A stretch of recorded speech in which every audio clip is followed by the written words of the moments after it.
Salut à tous, je m'appelle Antoine Caron et je suis heureux de vous accueillir sur cette chaîne dédiée à la pêche. Ici, je partage des astuces sur la pêche, le choix des appâts et des leurres, et j'aide également les débutants.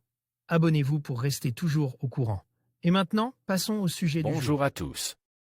Dans cette vidéo, je vais vous parler des meilleures heures pour pêcher la truite à l'approche de l'été.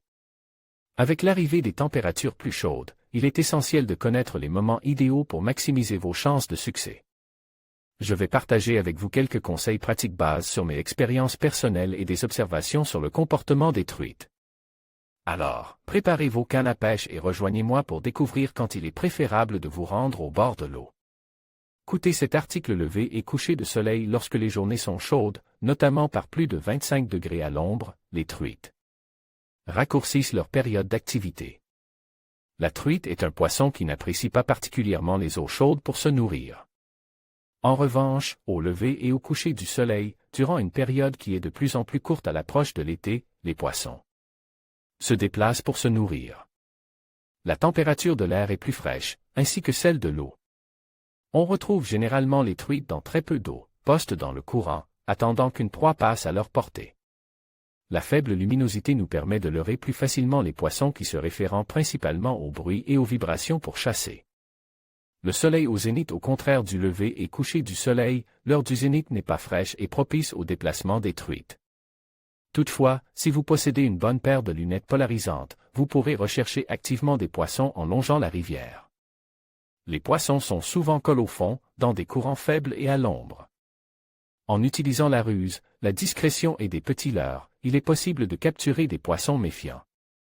Vous allez devoir utiliser du fil fin et être très précis dans vos lancers pour réussir à tromper les plus gros individus.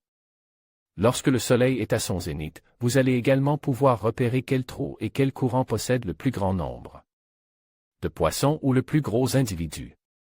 Si, malgré vos efforts, le poisson n'est pas mordeur, vous aurez alors une bonne indication sur les lieux à cibler pour votre coup du soir.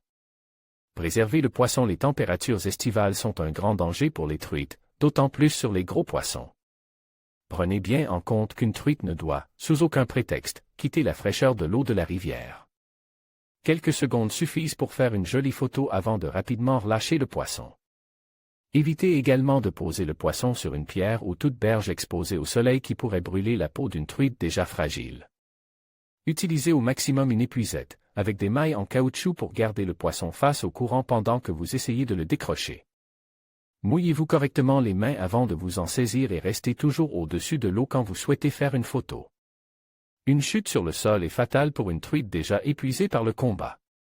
Notez bien qu'une truite peut mourir des conséquences d'un combat trop long, 2 à 8 heures après sa capture, sous l'effet de l'accumulation d'acide lactique.